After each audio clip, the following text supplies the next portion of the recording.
E aí pessoal, tudo bem?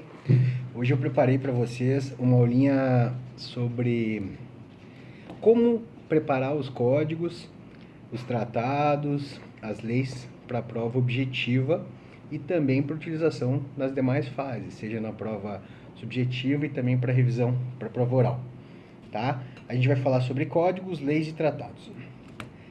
Primeiramente, uma das coisas que eu fiquei até preocupado, é o seguinte: vocês têm que entender que o código de vocês ele vai acompanhá-los durante todo o concurso. Então, não adianta você ficar estudando pela internet, pegar, mas a página do Planalto atualize e tal. Mas é o seguinte, você vai levar o notebook para fazer a segunda fase? Não vai, né? Então, o negócio é vocês prepararem os códigos de vocês. E quando eu falo os códigos, realmente são os códigos. Não adianta ter só um vademecum, que saiu agora 2019, peguei um vademecum. Por quê, pessoal? Porque, primeiramente, os códigos ou vademecums específicos por matérias, eles têm mais legislação, são mais completos do que aquele vademecum grandão, e mais, tem mais um diferencial. Nós vamos trabalhar com umas técnicas para que vocês preparem os códigos, as leis e os tratados. Mas além disso, nas provas, e aí eu já estou falando da prova da segunda fase, muitas vezes vocês vão se deparar com uma questão que vão ter que abrir lá um artigo do CPC, tá? Vão abrir um artigo da Constituição e vão ter que abrir um artigo lá do Código Tributário ou de uma lei administrativa, depender da matéria, tá? Então, primeiro, que usar só um vademecum não vai adiantar. É importante que vocês tenham um código que é de penal, processo penal, um código de tributário e financeiro, um código de legislação de administrativo, um código de civil, processo civil, que tem empresarial também. Vocês vão ter de ambiental, uma legislação ambiental, e de internacional, vocês vão ter mais de uma legislação, principalmente para a segunda fase. É importante, e os códigos que nós temos no mercado hoje, eles não abrangem tudo que é exigido, tá? Então, e eu vou demonstrar para vocês por que é importante isso, tá? Eu peguei aqui, até acabei, eu tô com o computador aqui no lado, eu acabei não baixei a prova aqui do 28º concurso, mas tem uma questão, por exemplo, da segunda fase, que a Débora Duprá, ela exige o seguinte do candidato. Era uma questão sobre seguro-defeso, precisava fazer uma peça processual, mas um dos itens iniciais da questão, ela cobrava o seguinte, ó: justifique a competência da Justiça Federal e as atribuições do Ministério Público Federal, tá? Ela pedia isso. E aí muita gente foi lá, respondeu, sabia por um lado, por outro, pegava algum artigo da Constituição, alguma coisa assim. E só que é o seguinte, na época a Débora, ela era a coordenadora da Sexta Câmara. E o que eu fiz? Estava estudando os enunciados da Sexta Câmara, de todas as câmaras, mas enfim, da Sexta Câmara. E aí eu vi, até peguei aqui para vocês, deixa eu achar aqui. Eu fui preparando os meus códigos com base naquilo que a instituição me dizia, né? Então, do estudo dos enunciados, eu consegui preparar, e a questão queria que justificasse por que aquela comunidade de pescadores ribeirinhos deveria ser, ou deveria ter essa questão discutida na Justiça Federal, e por que era o MPF. E aí é o enunciado 19. O enunciado 19 diz o seguinte: o MPF, dentre outros legitimados, tem atribuição para atuar judicial e extrajudicialmente em casos envolvendo quilombolas e demais comunidades tradicionais. Aí se encaixa, tá? Sendo a competência jurisdicional da Justiça Federal. Ponto. Esse é o entendimento da Sexta Câmara. Daí agora o que eu coloquei no meu código, que é isso que eu estou passando para vocês, e que coloquei na prova, e nesse item da prova eu tirei a nota máxima. Tal atribuição se funda no artigo 6º, inciso 7º, a linha C, e artigo 5º, inciso 3, a linha C da Lei Complementar 75 de 93. Pessoal, se vocês não leram a Lei Complementar 75, vocês ainda não sabem que lá no artigo 5º, no artigo 6º, tem um monte de alínea, um monte de inciso, tá? O que eu fiz? eu tenho uma cor específica, depois eu vou passar as cores para vocês, tá? Mas eu tenho uma cor específica que é utilizada para questões, para as provas de segunda fase, seja processo penal, seja processo civil. Então aqui eu preparei meu código sublinhando exatamente esses artigos que constavam do enunciado da Sexta Câmara. Para quê? Para que se surgisse uma questão, eu já tinha tudo mapeado. Então chegou na hora, eu sabia que era o inciso tal, a linha D, eu não precisei ler as 16 alíneas do artigo 5º, mas as outras 16, 17, 20 alíneas do artigo 6º. Mas além disso, olha o que continua falando o enunciado. Da Lei Complementar 75/93, no fato de que a tutela de tais interesses corresponde à proteção do patrimônio cultural nacional, dela faz menção ao artigo 215 e 216, muitos colegas não lembraram desses dois artigos da Constituição, envolve políticas públicas federais, bem como o cumprimento de tratados internacionais de direitos humanos, notadamente a Convenção 69 da OIT. Pessoal, Graf, mas por que está falando isso agora? Eu estou exemplificando para vocês que os códigos, os tratados e as leis devem ser preparadas no momento do estudo para a primeira fase. Por quê? Porque vocês já vão deixar esses códigos do jeito de vocês. Vocês vão conhecer bem esse código e quando levarem para a segunda fase, vocês vão ter tudo prontinho, tá? Então, na medida e proporcionalidade que os professores forem passando as metas semanais, quando vocês percorrerem a lei tal, o artigo tal, o tratado tal, vocês já podem começar a preparar, tá? Eu trouxe algumas dicas aqui, que é tanta coisa em relação ao código, eu não vou passar tudo, eu vou passar algumas para que despertem em vocês o interesse de preparar o material de vocês bem, com base naquilo que os professores já vão passando. Não é uma coisa extra, vocês vão complementar e vocês vão começar a pensar mais do que vocês vão usar. Vai ter outra aulinha que eu vou passar para vocês aqui, que é como preparar as doutrinas, os livros, os resumos. Agora a gente vai falar dos códigos, tá? Tem um outro enunciado aqui que eu anotei, o enunciado 25, também da Sexta Câmara. Porque eu peguei hoje para ver isso, daí eu já vi o 25. Eu vou ler ele para vocês entenderem. Ele é grande. Os direitos territoriais dos povos indígenas, quilombolas, barará, barará, tem fundamento constitucional no 215, 216, 231, no ADCT, no 68 da ADCT, na Convenção da OIT, barará. Daí explica, faz toda uma explicação, mas o que eu quero chegar?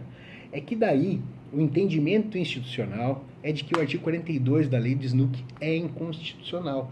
Ele fala assim, entre o cotejo, tem toda uma fundamentação aqui, em termos gerais, a presença desses povos e comunidades tradicionais tem sido fator de contribuição para a proteção do meio ambiente. Então, o entendimento institucional é que, onde tem comunidades tradicionais, quilombolas, índios e tal, o ambiente ele é mais bem cuidado. E por conta disso, se houver eventual conflito entre a previsão legal, prevalece as previsões constitucionais. E daí, por conta disso, o que a instituição diz lá no enunciado 25? O artigo 42 é inconstitucional.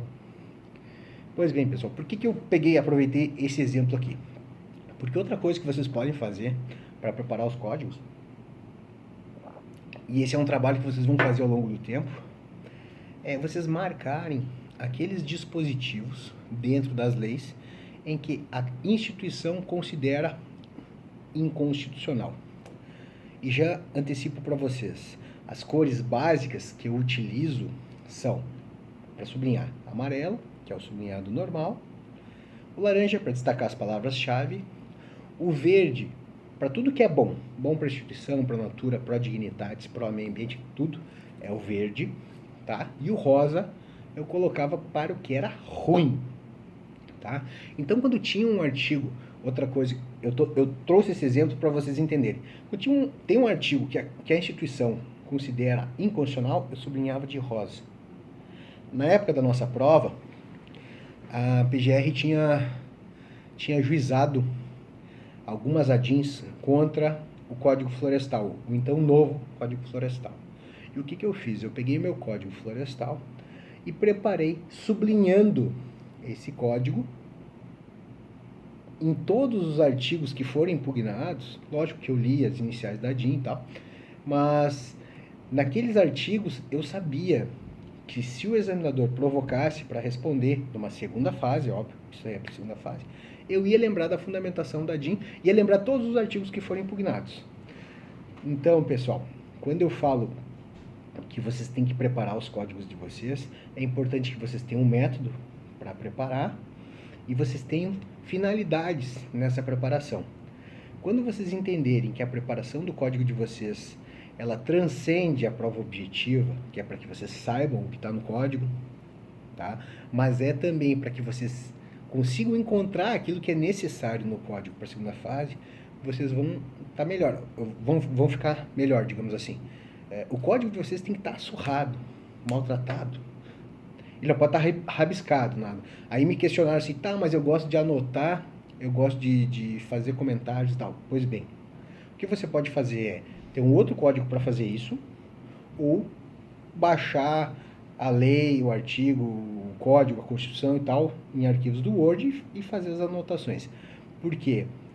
Porque não adianta você chegar lá na prova, na segunda fase, com um código novo, limpinho, cheirosinho, branquinho, que não sabe nada, onde é que estão as coisas. Você tem que estar com o teu código na mão. Tá, Gref, mas daí então vai ter que estar comprando código todo ano. Pô, todo ano. Não, não vai ter que comprar o código todo ano. A minha sugestão é que vocês preparem os códigos por matéria. Agora já vou dar uma sugestão como é que vocês fazem isso. E a troca vai acontecer no Vademecum, sabe? Agora em 2019, pega um Vademecum novo 2019. E aí faz um espelhamento da preparação que está naquelas leis e códigos dos Vademecums por matéria, joga para dentro do Vademecum. Por quê? Como eu exemplifiquei antes, você pode ter uma questão que tem que abrir a Constituição, o CTN, o CPP, o Código Penal e mais uma outra parte da Constituição e assim.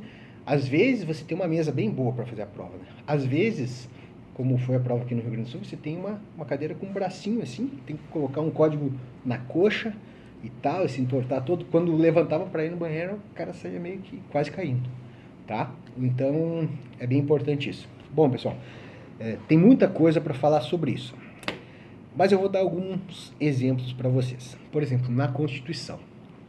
Vocês têm que preparar muitas coisas na Constituição. E se lembra que eu falei para utilizar cor verde para determinadas coisas boas para a natura, para o meio ambiente ou coisas da instituição? Então, a questão relacionada aos índios, eu sempre utilizava a cor verde. E o Vitorelli vai dar uma aula para vocês, o Vitorelli é fantástico. E ninguém melhor para dar aula sobre índios que o Vitorelli. O Vitorelli começa a aula dele falando, os índios na Constituição, e o cara pensa assim, só o artigo 231 lá, mais a DCT. E aí ele começa a enumerar inúmeros dispositivos, até anotei uns aqui, pouquinhos, né? Ele enumera muito mais. O artigo 20, que diz que é bem da União as terras ocupadas pelos índios. O artigo 22 diz que compete à União legislar sobre questões indígenas, e assim sucessivamente. Então, nesses dispositivos, vocês vão pegar e vão sublinhar de verde, lá no Vademecum grandão. E depois vocês vão pegar o seu código de ambiental, que é aquele que é mais correlacionado com essa matéria, e vai fazer o espelhamento, vai sublinhar em verde também. Por quê? Se cair na prova, você precisa falar sobre índios, você vai ter tudo mapeadinho, prontinho na Constituição de vocês. Vocês lembram que na outra aula eu falei, tem um código aqui da editora Juruá que tem todas as constituições do Brasil. Pois bem, o que eu fiz? Eu preparei a minha Constituição, eu sabia que a Débora e a gente estudava as questões orais das provas passadas e ela gostava muito de perguntar como é que foi a questão indígena na Constituição de 46, tarará. E aí o que eu fiz? Bom, descobri que tinha essa Constituição, procurei muito para achar e fui lá e mapeei todas as constituições, os artigos que tratavam de índios, eu fui lá e deixei mapeados. Se ela me cobrasse isso, eu saberia. De qualquer forma, só de preparar esse material, eu já tive uma visão e facilitava para entender melhor a matéria. Tá bom, pessoal? Eu não vou poder aprofundar muito para cada coisa. Eu anotei algumas dicas, né? Dei a dica das ADINs para vocês sublinharem, dei a dica dos enunciados da CCR para vocês mapearem os códigos, dei a dica da Constituição dos índios, né? E agora eu vou falar um pouquinho de tratados. Tratados, pessoal. O pessoal, às vezes a pessoa desconsidera, assim, não tem a mínima noção do que tem ali dentro. No código de vocês de internacional, vocês vão ter vários tratados. Esses tratados, eles abrangem inúmeras matérias. E nessas matérias, muitas vezes vocês terão definições de institutos jurídicos, vocês terão links para poder responder as questões. Então, uma das primeiras coisas que eu sugiro para vocês, primeiro, bom, já estamos falando de definições e tal. Por exemplo, a Débora, numa das questões da segunda fase também, liberdade de expressão, e eu vi que o pessoal estava falando ali de a questão objetiva e subjetiva dos direitos humanos. A Débora, ela colocou uma questão sobre liberdade de expressão. E como eu conhecia bem o meu código da legislação, eu sabia que lá na Convenção Americana de Direitos Humanos nós temos várias definições. E lá no artigo 13 tem lá definição de liberdade de expressão, como é que pode ser limitado, nas hipóteses de vedação, apologia, o ódio, para lá. Então eu introduzi a questão com base naquilo que já estava pronto, só porque eu sabia manusear bem o código. Então, eu quero que vocês deem bastante valor para isso, porque às vezes o cara pensa assim, código vai cair na prova objetiva e depois eu vou poder usar na segunda fase, então tá tudo ali, e depois na prova oral tem que dar uma decoradinha porque o examinador vai me perguntar algumas coisas básicas. Não é, o código é o melhor amigo de vocês, o código que eu digo em geral, tratado, lei e código, para fazer a segunda fase também, e é muito importante que vocês conheçam. Vocês preparando bem o código, vocês vão estar bem para a prova objetiva, e isso faz parte da preparação agora. Tá? Então, uma das coisas que os tratados trazem são inúmeras definições, que ajudam muito nas respostas.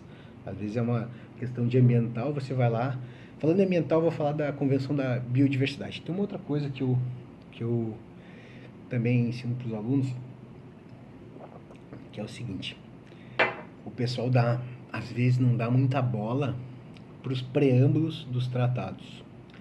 Só que nos preâmbulos dos tratados tem coisas brilhantes que podem ser utilizadas também na segunda fase. Nessa parte é na segunda fase. Mas quando vocês forem ler os tratados para saber aquele dispositivo que vai cair na prova, lembrando que os preâmbulos no âmbito internacional têm relevância, diferentemente do que o STF entende em relação ao preâmbulo da Constituição, mas o que importa é o seguinte, eu peguei aqui, tinha baixado a Convenção da Biodiversidade. Tá bem ruim de enxergar. Achei. Nos preâmbulos, sempre os tratados trazem assim, considerando tal coisa, ou reconhecendo tal coisa, consciente de tal coisa, afirmando tal coisa. Então, essa palavra inicial vocês podem excluir.